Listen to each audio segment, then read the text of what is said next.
and Sherry, and we are the host and co-host of the Cheer Up podcast. And today we are going to be talking about relationships with other people. And by other people, we mean if you haven't checked out the previous podcasts yet, the first one that we did in this love and relationship series was our first love.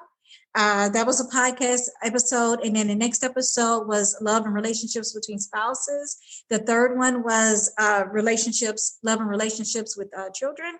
And this one is going to be love and relationships with other people. So that's what this one is going to be about. And one of our foundational scriptures is going to be Romans 12:18. So that's the one that we're going to be using to kind of base this episode off of. And we just want to let you guys know that if you ever have a question or you desire to be a part of our email list where you can get an update and a heads up when the new podcasts are coming out, then just send an email to cheeruppodcast@gmail.com. That's cheeruppodcast@gmail.com. Just put your name and just put sign me up in the body of the email or the subject line, and we'll gladly add you to our email list. So today is all about handling other relationships with love, honor, and respect. And in Romans 12:18, it says, if it be possible, as much as lieth in you, live peaceably with all men. That was Romans 12:18, the King James Version. And so, Sherry, would you be interested in starting? Yes, I'd love to. Welcome, everybody. I'm so glad you're here. And Kara, I love the fact that you use the King James Version. I want to read it also, same verse, in the New King James Version, because I love the wording that they use. It's just slightly different. But it says, if it is possible, as much as depends on you, live peaceably with all men. I think that depends part kind of like really strikes me, maybe more so than other people, because it kind of puts the responsibility back in my lap. That it doesn't matter what other people do. It doesn't matter what their reaction is. It doesn't matter what their choices are. It doesn't matter what they choose to do.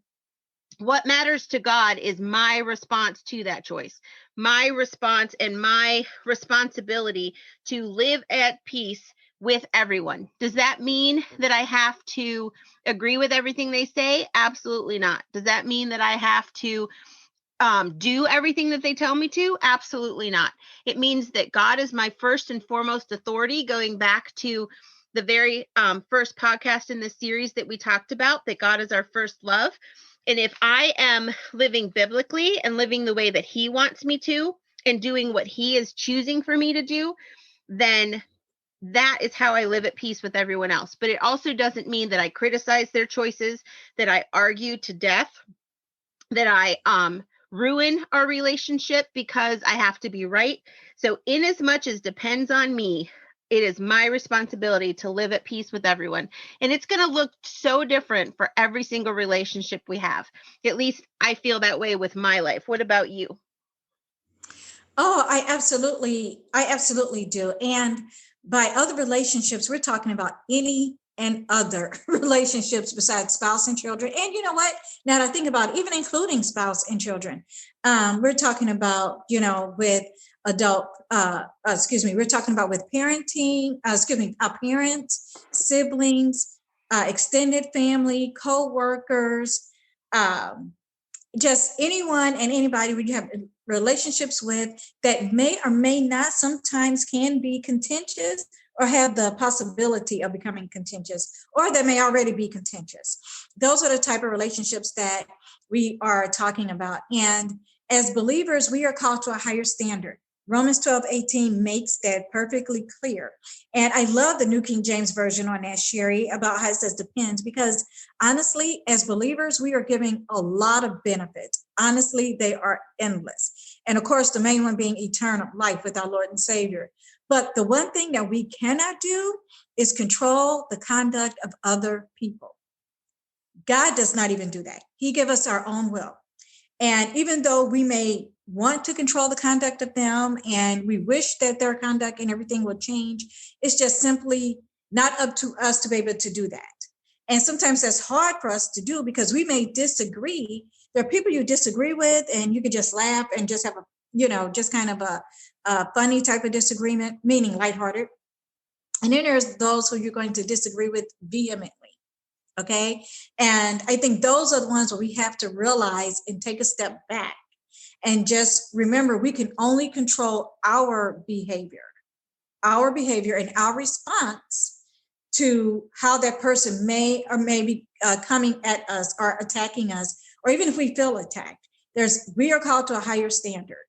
And I believe the good reason for that is because whether what we do, how we handle it, what we say will either draw that person, if they're not a believer, either closer to God, into a relationship with God, or it can deter them from even entering a relationship with God or even seeking his counsel on the matter. So I believe that the way we handle it is very, very important. What do you think, Sherry? I completely agree. In fact, as I was sitting there listening to you talk, I couldn't help but think about this verse. If it is possible, as far as it depends on you, live at peace with everyone. Not only does it have everything to do with what we just talked about, but there's a sense of wisdom that has to go with it, a sense of asking God, is this a point in time when you want me to speak up and defend you? Especially in our political climate right now, especially in our cancel culture, in our, there's just so many divisive things going on in our world right now. And I think we really need wisdom to know, is this a time, have you prepared the heart of the person that we're encountering, that they actually are receptive and want to hear biblical truths and be pointed back to the Bible? Or is this a time where I listen, maybe respectfully disagree quietly or calmly, stating it one time but not arguing the point? I mean, there's so many different levels of response that we can give, and I think that it really requires wisdom, and it really requires pressing in on a daily basis to figure out which option God wants us to use for which situation. We could be with the same person. We'll call her Samantha. One day, Samantha is receptive and actually wants to have a real conversation with you about a hot topic. Another day, Samantha is not in that headspace. Arguing with Samantha or presenting it to Samantha on those days, you can still present it gracefully, but if you see that she's not receptive, then agree to respectfully disagree, and don't add to the conflict by continuing to hammer it home. Just say, you know what, this isn't the right time, and then pray for her. On the other days when she is receptive, let her speak too. Let her tell you what it is why she believes what she believes, why she feels the way that she feels. Everyone wants to be heard and listened to. It doesn't mean that you're going against your biblical values. It doesn't mean that you're agreeing with what she says, but it's opening the door to communication, and it's opening that relationship. It goes back to the podcast we talked about with our husbands and the podcast we talked about with our kids. It's all about relationship. Somebody is going to listen and be more receptive to God's word if you've built a relationship with them than if you're just always coming at them with, this is the truth, this is the truth, this is the truth. And not letting them express themselves. Exactly. And it's okay to agree to disagree.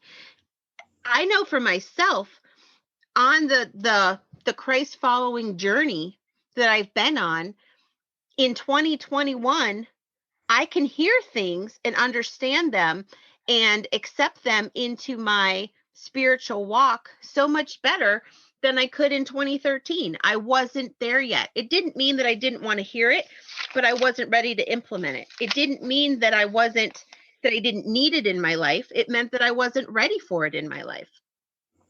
Oh, absolutely. And again, it goes to God preparing us for certain times and situations that come up in our life that we don't even know that may be coming up. Exactly.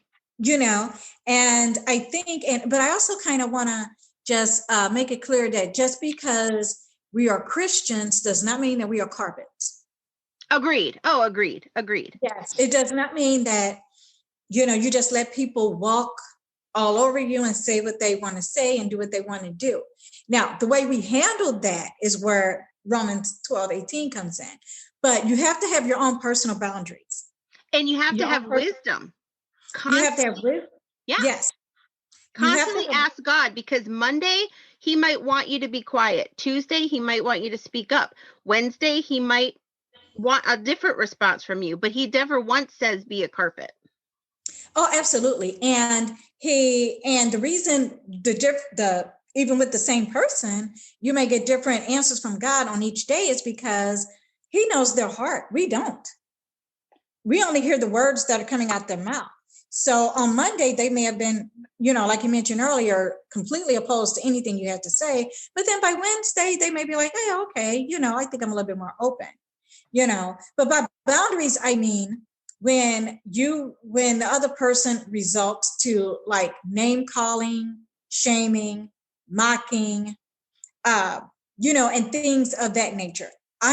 Me personally, I am 100% to have a conversation with anyone and anybody on any topic, whether we agree or disagree.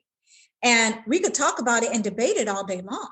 But I, for one, will never call anyone out their name. I don't swear at them. And I'm not going to accuse them of something that they didn't do. And I'm not going to mock and or shame someone. And I just ask that the other person respect that as well. So that's what I mean by personal boundaries. I do not feel like that you have to have, if someone is so angry about a situation and they're just like, I can't believe that you're one of those people who believe this and believe that, and you're just a blah, blah, blah, blah, blah, blah, blah, blah, blah, blah, blah. You can easily just disengage from that situation and say, when you calm down, then we can talk. Agreed. You can pull away from that. When you calm down, we can talk. And just because they insist on it does not mean you have to continue to engage. Agreed. It goes back to that choice. We can only choose our responses, and it goes back to being strong. A strong person knows how to effectively walk away. A strong person, it takes more strength to walk away and to not retaliate than it does to engage in negative behavior.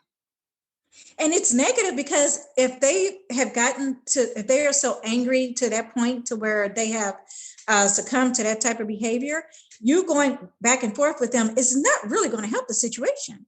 Agreed. It's going to make it worse. As a matter of fact, it'll make it worse. Right, exactly.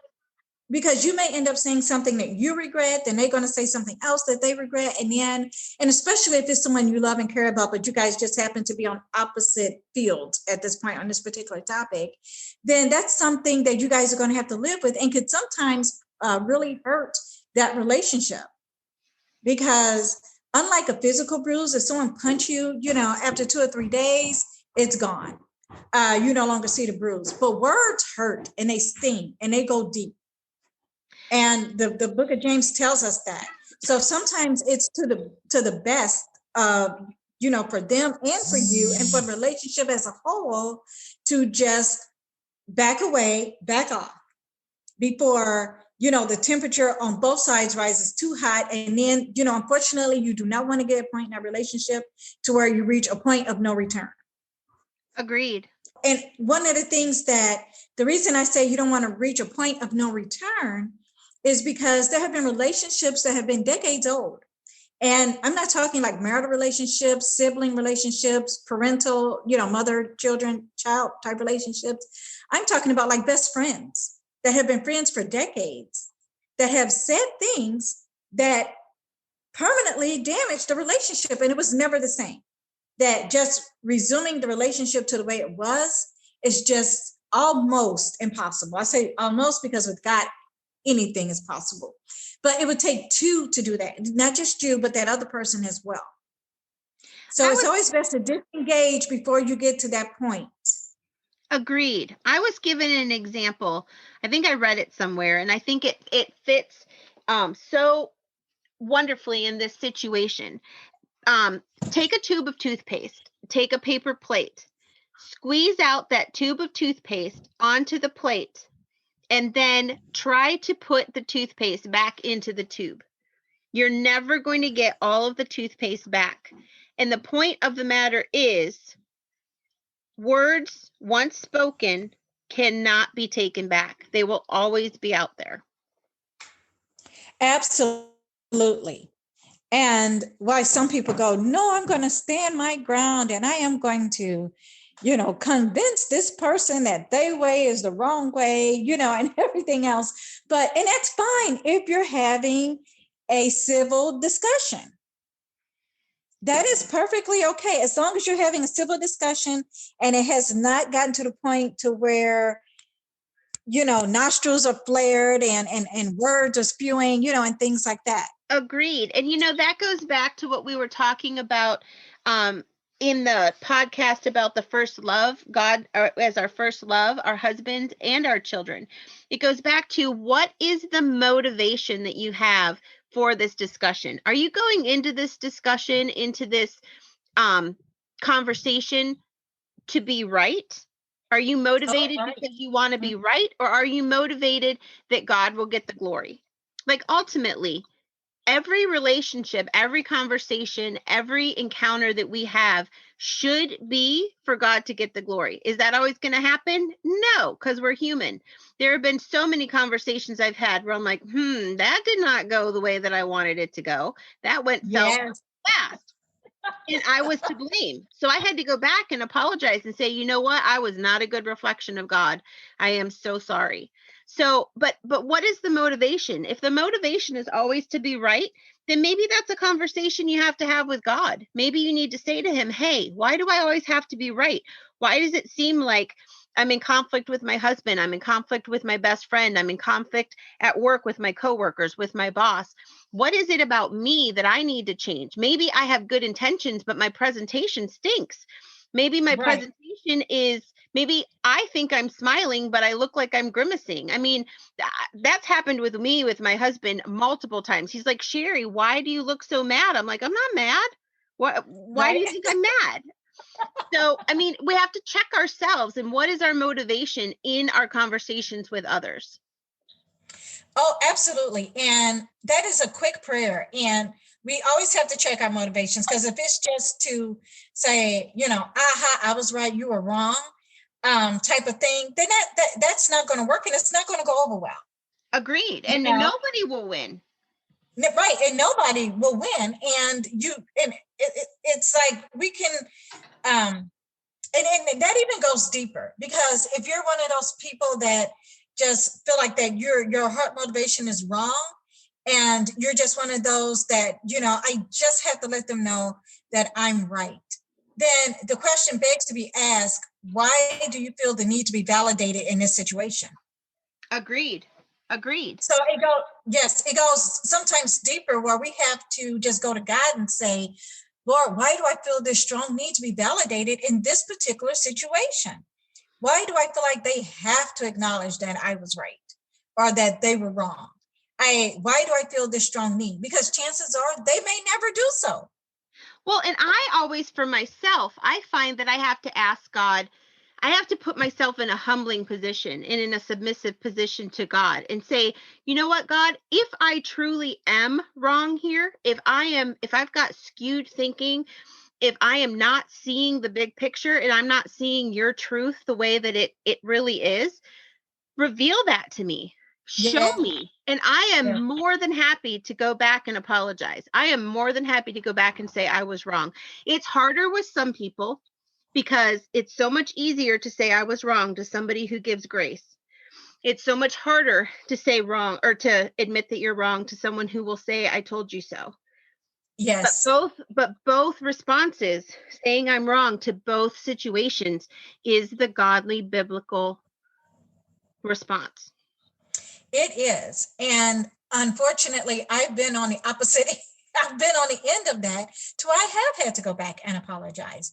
Not necessarily because what I said was wrong. If I said it, then I generally meant it. What I'm apologizing for is the heart behind it, because it was more of I got angry at it, and it was more retaliatory than actually godly and loving and biblical. If you understand what I mean. And oh yeah, that goes back to the motivation. Yeah, and it was, to a point that someone got my ire up with something that they said.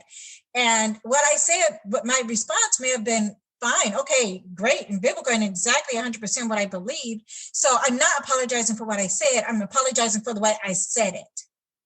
I've had to do both. I've had to apologize for my presentation and my motivation, but I've also had to apologize that if I missed the mark, if I thought that something was a biblical truth, and of course I can't think of anything off the top of my head, right? Because I try very, very hard not to say things that I don't 100% know and 100% believe. Right. But I get it wrong. I do, and I'm not ashamed or embarrassed or upset to go back and say, you know what, I was wrong. For instance, I was a very, very, very different person. I don't know, 15 years ago, maybe. I'm trying to think. I lived in fear. Fear gripped me. Anxiety, depression, panic attacks. I was a very, very different person. And I reacted and did things and lived my life in a different way back then than I do now. Now that I have had freedom from gripping fear, now that I've had freedom from depression, now that I know how to overcome panic attacks if and when they come, which are few and far between nowadays compared to what I used to live with. I'm a very different person. I have more peace. We talked about that when we talked about God as our first love, having that unwavering peace. That in 2020, I handled situations very differently than I did in 2013. So I have had to apologize to people who have been upset with me for things that I did 15 years ago and explain to them I was a very different person back then. I did not understand the whole biblical truth. I did not understand what it meant to do X, Y, and Z. I lived gripped in fear. I lived a very different life, not because I wanted to, but because that was my normal. So I've had to apologize for things like that. I'm not sure if I really need to apologize for that, but in as much as is possible, as far as it depends on me, live at peace with everyone. So if it helped to apologize because I was very different and that wasn't the me that I wanted to be, then I'm very happy to apologize for that because I was wrong back then. I just didn't realize I was wrong because that was my normal. Not normal for most people, but normal for me. And especially if that person still has aught against you for something that happened 10, 15, 20 years ago. And sometimes it's just a matter of talking it out because, communication, right. And I think that kind of goes into the next part that we want to talk about. And that is, what are some tips? What are some strategies that we use? And when I say this, I don't say that we're experts by any means, but just some things that we've done to get the conversation started. We want you to join us and tell us tips and strategies that you've used in your life with difficult people. But just to talk about some of the tips and strategies we use to keep things biblical, to keep things to where they own their choice, we own our choice, they own their reactions, we own our reactions. And in as far as it depends on us to live at peace with everyone. So, Kara, what are some things that you do that help you live out that biblical truth? One thing is I try to avoid hot topics of the day, meaning discussions with friends and loved ones or whatnot. Especially if they know that if it's well known that we're on opposite sides of the issue. For example, it's like they may believe A and I may believe B. Because I love and care and cherish that person, relationship or friendship or whatnot, I try to stay away from that. Simply because I don't want to go down that road with them, because we've obviously been down before, and you're not going to change mine, so unless they ask me specifically what I think, because then you're giving me an open door, unless they ask me specifically what I think about, hey, Kara, what do you think about this, and this? Then, of course, I'm going to give my opinion. But I try not to initiate that discussion, especially if I know that it has a way that it could become contentious in any kind of way. But if they're asking my opinion, then I'm freely going to give it. But one of the things I try to do is, like I said, just try to, if I know that me and that person, even though we're good friends, we love each other, but we may be on the opposite ends of a particular hot topic of the day, I prefer to just stay away from it and to not get into it. Again, like I said, unless they ask me personally, that is one of the things that do it. Again, if I'm in the midst of a conversation and it gets out of hand, I try my best to walk away if I can. Okay. Maybe not, I may not be able to physically walk away from that situation depending on the circumstance, but at least I try to disengage from it and try to calm down. But unless they're close, really close, and I've known them for a while, then and if I don't know that they're getting upset with, my response or something like that, I can't control that. But what I do know is that when I am starting to get upset over something that they said or the way that they said it or something like that. So sometimes I take my own temperature about it. Oh, that's a great tip. Yes, I take my own temperature. And I know my own body signs, when I feel like I'm going to get, go to a place to where it would raise the level of the conversation to, get a little bit more heated. And so I know my own tells, if I get really, really, really upset, my stomach will tell on me. It'll start feeling nauseous, is one thing, another is I could feel myself sometimes getting hot, like literally physically getting hot, from the inside. And I'm going, okay, yeah, I really probably should exit this conversation right now because something that they're saying, doing, acting, or something is really triggering a response to me that's not good. And I'm afraid this may elevate it to a level where I really don't want it to go. So I take my own body temperature, basically, or my own temperament temperature to just say, and I know when I'm starting to get really, really upset about something. Also, if I'm talking and I am starting to raise my voice and I'm getting louder and louder. I do that all the time. Yes. And it's like, wait a minute. Why am I yelling? Why am I screaming? Because I feel like if I've gotten to that point to where I feel like I have to yell and scream, then I need to have exited that conversation probably minutes ago, because now I'm heated, I'm talking, I'm angry, and it's coming out in my volume. And it's just getting louder and louder and louder. And my responses tend to be a little bit more terse. There's less grace, less mercy in my words, and they're just becoming a little bit more terse.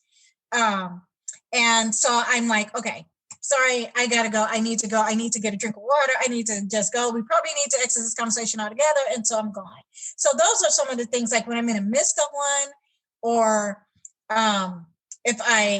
and to avoid one. Again, like I said, if I think it's going to be a contentious topic with that person, unless it really has to be dealt with, and that's up to your own personal criteria. If it's something that needs to be addressed, then obviously I'll address it. But if it's something that is just a difference of opinion, I'm 100% okay avoiding it with that person because I value the relationship more than I do that particular topic. I'm glad you came back to that one because I wanted to piggyback on that one a minute. So I think that we both will agree that one of the things I admire about you is that you are more outspoken than I am. Always done with grace, always done with love, but you're more outspoken. You don't have as much of an issue as I do talking to people and confronting people. And when I say confront, I don't mean in a bad way. I mean in a godly, biblical way. There's definitely a gift, I believe, to biblically confronting. And I don't think I'm there yet. So I am more of the avoider. I am very strong in my convictions, and I don't think people realize that because I'm more soft-spoken. And by soft-spoken, I just mean I don't speak out as often. I wouldn't necessarily say soft-spoken, but Right. one of the things that I admire about you is that you're not afraid to tackle tough subjects.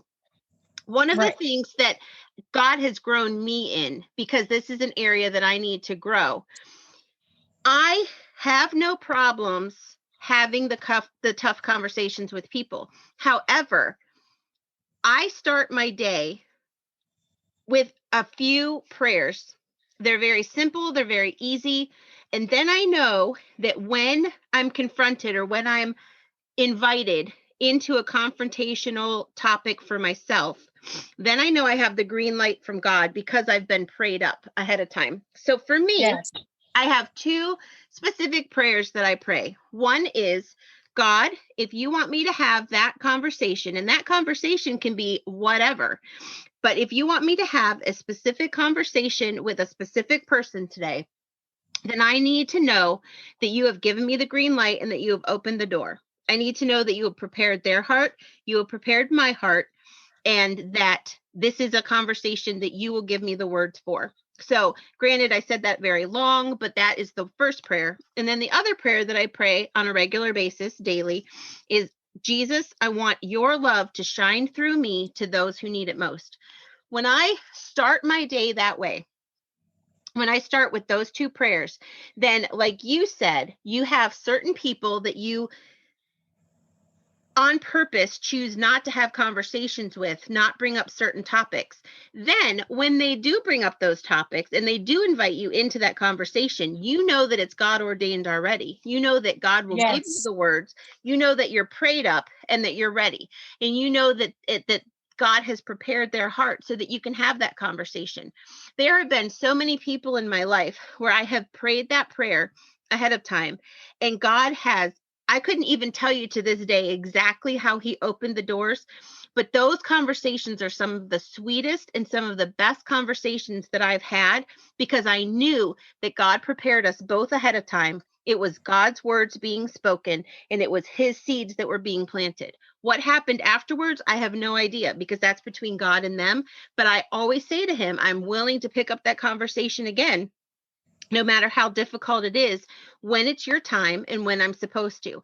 I've had other friends tell me, that's great, Sherry, except that you are called, according to the Bible, to have those conversations, to be ready to have those conversations. Well, I am ready to have those conversations, but I'm also going to wait until I get the green light from him, flashing neon light for me, because I am a person who doesn't like confrontation. I am a person that is more submissive. And while I have very strong opinions and very strong morals, I'm not necessarily going to share them with you because that's just the way that I am. Oh, absolutely. And your quick prayers before those conversations are much more eloquent than mine. Because mine is more of, Lord, Father God, if I am to say something, open my mouth. If I am not, keep it shut. Well, I've had those too. I have had those too. Yes, it's like just keep it shut. Just don't, just zip it, basically, Uh-huh. because I do have strong opinions on things, and if I'm not, it's like I will be in it could be like 4 or 5 people, right? And they're having the conversation, and the natural part of me is like, oh my goodness, I really, really, really want to say something, but I don't have a peace about it. Right. And so I'm like, Lord, just keep my mouth shut, keep it shut, keep it shut. I don't feel peace about entering this conversation right now, and everything else. And and until I feel that peace is when I will, say something. Or again, of course, if I'm invited into it. But it is so important to invite God into those situations where you think there may be some type of tension. Because I tell you what, and Sherry, you probably have experienced this too. Sometimes you could be having a conversation with someone and you really feel like you're supposed to be having this conversation with them, but boy, are they irate. I mean, they're doing everything but cursing you and spewing from their mouth, right? And you're like, okay, maybe I wasn't supposed to have this conversation. But, I just really felt like that was, that I was, for whatever reason.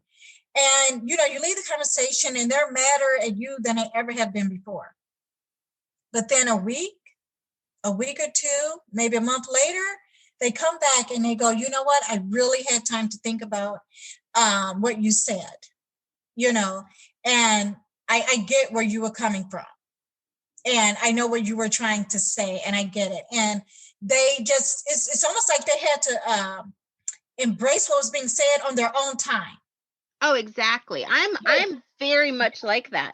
I'll have a conversation with somebody and they want a reaction and they want a response from me right away. And it won't be the truthful response because I haven't had time to, it will be my gut reaction response, but it might not be what I truly believe because I need time to process. Exactly. And with each person, their processing time is different. Exactly. And a lot of times, some people have to go away, calm down, think about it, pray about, and everything else. And, sometimes they may even be like, oh, I didn't want you to be, I didn't want to agree with you in this situation. But the more I thought about it, prayed about it, researched, and everything else, then I see where you were coming from. And things like that. So sometimes I just don't be scared away by some people's initial reaction. I think that's great advice. Yes, great advice. Yes, do not be scared away by their initial reaction because, like you said, it would be a gut reaction. And usually, almost all the time, gut reactions like that are out of fear. Because basically, and that's why I don't get too upset with it when they are lashing out at, that, and especially if I have a piece about that conversation. I don't get so upset about it because to me, it's just one of those situations to where they may have been leaving this particular belief for a very, very long time, and it's deeply rooted. And here you, me, someone else come along and really is starting to upset that belief, really starting to rock the boat of that belief. And of course, their initial response is going to be very uncomfortable and protective of that belief. And a lot of people will respond in anger. And it's not that they're necessarily angry at you. They're angry at what you're saying because it's rocking their bedrock of what they believed and what they embraced and what they have embraced for so long. And so it's their way of protecting themselves and what they have believed for so long. And so that's like their initial response. And like I said, sometimes later, when I go back and if they really desperately, honestly, and truthfully want the truth about the matter, then God will reveal it to them. And so it's not like, so a lot of times those gut reactions are more protective reactions. Well, that brings up a really good point, Kara, because again, it goes back to that whole motivation thing. It's not about us. It's not about being right.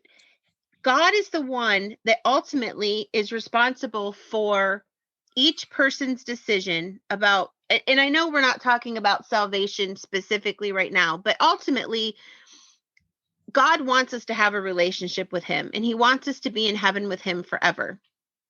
And it's our responsibility to build relationships with people here on earth that God has put in our circle of influence to show and point them to him so that they can then in turn on their time and his time make a decision one way or the other. They choose either to follow God and go to heaven, or they choose not to follow God and to do life their own way alone. So ultimately, the same thing with these conversations. It's not our responsibility to change a person's mind or change a person's heart. It's our responsibility to speak God's truth in love as far as it depends on us, to live in peace with everyone, speaking the truth in love, and then letting God do the work. Oh, absolutely. And it's because, there's several times where I'm like, it's like, okay, God, is this, I have to take the temperature of the moment, the topic, and the situation. And it's like, Father God, should I respond? Is this a time for me to be their friend? Or is this a time for me to mentor them in this particular thing? You know, because your friends can also be your mentors, because all of us are going to know more about something than the other person on some particular topic. Okay. Right. So, and it's like, or is this one of those things where I really, should, say something and speak up? And it's one of those things, because it's a fine line, because especially if it's someone you love and you care about, you don't want to get them to the point to where they just don't feel like they can confide in you anymore, because they feel like, oh, she's not listening to me, she's not getting me, she's not understanding. It's not like you don't ever want them to feel like you're not caring, you're not empathetic, and that you're not understanding where they're coming from. But sometimes in particular conversations, you can tell that they are really believing something that that in the long run, if they continue to embrace that it's only going to hurt their relationship with God and or other people. And, and sometimes it's like, okay, I just think this is one of those moments where I just need to be bold and just kind of say something. You mentioned in, this podcast, you were talking about words of the year. And I think, to me, if I was to have a word of the year, I just feel like boldness is the word that just keeps coming to me. But sometimes I do think that when God tells us to be bold in a godly boldness type of way, that we absolutely need to do it. Completely agree with you. Completely agree. And I think that's what my other friend was trying to get across to me as well. And while I come at things from a much quieter perspective, or a I don't know, a more submissive stance, I have that boldness inside, and I'm willing to use it. So, of course you do. You're part of the tribe of Judah. And it's like you said, and it depends on each person's personality. Mm-hmm, exactly. And I've never been afraid of a confrontation. However, I don't like it. And I think that it takes very strong, it takes strength both ways. It takes strength for you with your personality to pull back, and it takes strength with me with my personality to speak up. Yes. And that's the thing. It's like, and you're right. With me, it's more of like, just pull back some, let it go, and everything. And so, and then it's others who just, it's like, you have to step up a little bit more. And again, it depends on the person, the situation, the circumstance. Exactly. Just like when you have so many different personalities of your kids and you have to handle them differently, same situation, different personalities, different responses. Same thing with your friends and your situations. Sometimes you need to speak up. Other times you need to just let your actions speak for you. Other times you need to do both. You need to let your actions and your words speak together. Oh, and that's absolutely. Where it comes back to the wisdom, asking God constantly that if he wants something spoken, that you're ready and prepared to speak it. And if he wants you to be quiet and wait until that person is ready, then hold your tongue. Absolutely. And for me, the hold my tongue part has always been the hardest. So that's why I'm like, oh, Lord, just keep my mouth shut. I do not need to engage in this conversation, just put my mind on something else, and things like that. Because even though I may feel like I want to engage, it doesn't mean I have to engage. Agreed. And for me, it depends on who I'm with. Some people I speak way too much, and other people I don't speak nearly enough. Some people intimidate me more. Other people I express way more than they even care to know. So yeah, I mean, I think it's my dad used to talk all the time about how there's so many different inner personalities and inner relationships going on. If you even just have like 5 people in the room, it's like 125 different potential conversations or relationship things. And that's not right.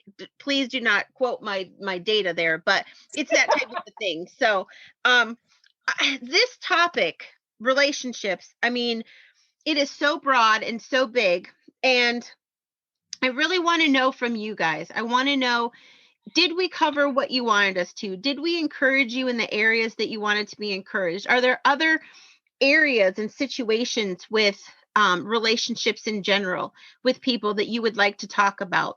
Whether it's navigating adult sibling relationships, whether it's navigating coworker relationships, best friends, things like that. We really, really want to know what would be the most encouraging for you. And I really feel strongly that I need to say, while we've been talking about the right ways to do things and the tips on how to make relationships better, I blow it a lot.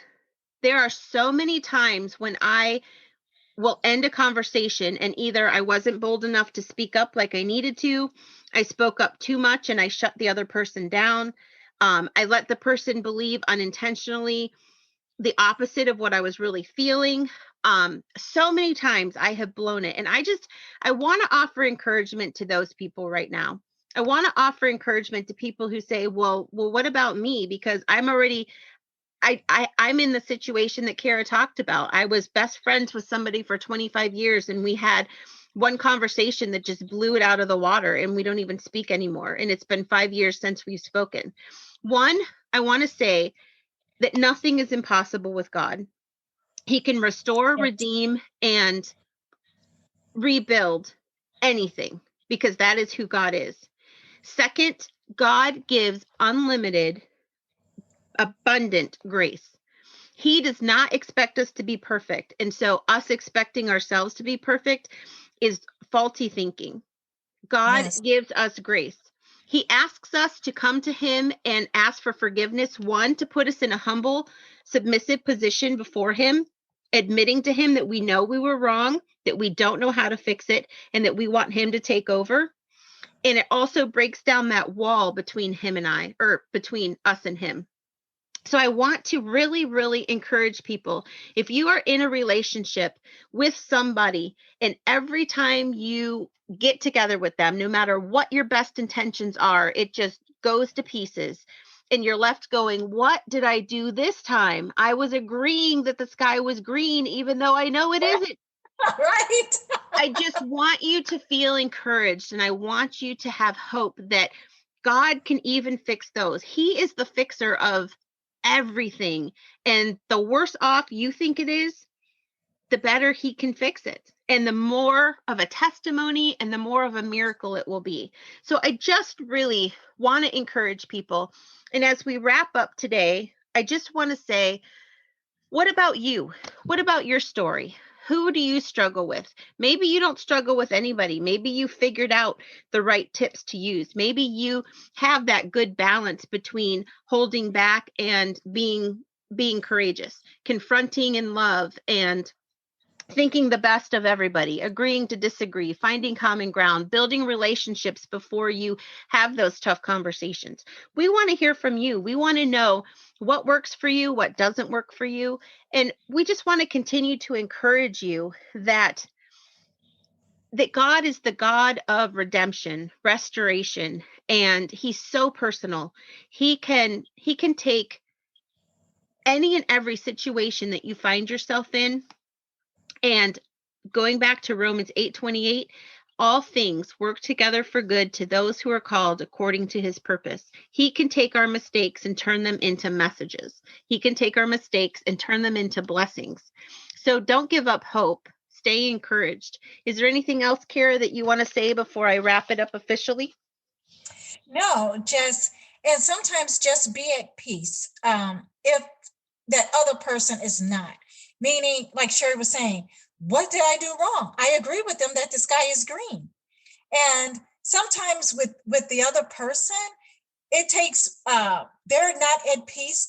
They are much more chaotic on the inside than you may even know about. And so even though you agree with them to try to keep the peace can be achieved because they were not at peace. They are not at peace.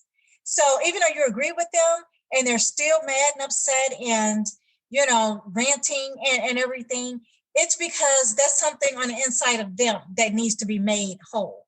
And it has nothing to do with you. So even though when you try and you go, I was trying my best to be, peaceable and agree with them. And if it doesn't work, that's okay. That is okay. Step back and just say, God, may your will be done in that situation. Sometimes it's okay to step back from people if they are continuing to be toxic and poisonous in your life. Meaning, no matter what you say or do, you're always wrong. And it hasn't been like that for a year, a day or a week or a month or a year, but it's been that way for years. So especially if, that type of relationship, sometimes you have to step back from that relationship, and just pray about it. Especially if it's draining you. You feel like it's taking more out of you than you're getting put back in that you're able to allow back in from God and from other resources. And if you're just feeling depleted after a conversation with a friend all the time, and it's been going on for a while, then it's probably time to just say, you know what, I'm going to take a step back. And, we can reconnect in a couple of months or something. But I just think I just need to take a step back for a few minutes to reassess and analyze some things.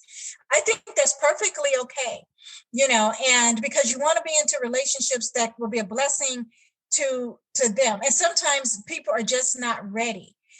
And a lot of times when you remove yourself from the situation, God can more clearly talk to that person, because they've gotten rid of the agitating factor, which sometimes can be us, even though we're not doing anything wrong. And sometimes when we remove ourselves, God can just speak more clearly to that person. So again, treasure your friendships, treasure all your relationships, and no one's perfect. None of us have halos over our head about, this is the way to do it, this isn't the way to do it, or whatnot. But just prayerfully consider each and every time you're in a situation, and this is a contentious type of relationship, again, just ask God for wisdom, because your friend Abby may be different from your friend Betty. And the way that God may want you to deal with Abby may not be the way He wants you to deal with Betty. So as always, go to God first. Go to God first, and just always try to remember Romans 8:12, and that's try to remain peaceful. You be peaceful regardless of if they're at peace or not, because you want to keep that there so that when they do achieve that type of peace, you've left that door open for them to come back and say, hey, remember me? And that way they feel like you're a safe place to come back to. So that's all I want to add at this time. We are so glad that you guys joined us today. We thank you so much. And again, if there is any way that you want to encourage us, if you need encouragement, if you need prayer, if you need, if you just want to share tips with us or share comments with us, or if you have a story that you want to tell us, please go to cheeruppodcast@gmail.com. cheeruppodcast@gmail.com. If you want to visit Kara at her website, KARARHUNT.com. And if you want to visit me at mine, Sherry, CHERISWALWELL.com, Sherry Swalwell. We thank you so much for being here. Remember John 16:33. These things I have spoken to you, that in me you may have peace. In the world you will have tribulation, but be of good cheer. I have overcome the world. God is in charge. He has every single situation that we have ever faced and have ever faced. It doesn't scare Him, surprise Him, or worry Him. He has the answers. We just have to continue to go to Him for wisdom. Thank you so much, and we'll see you next time. Bye-bye.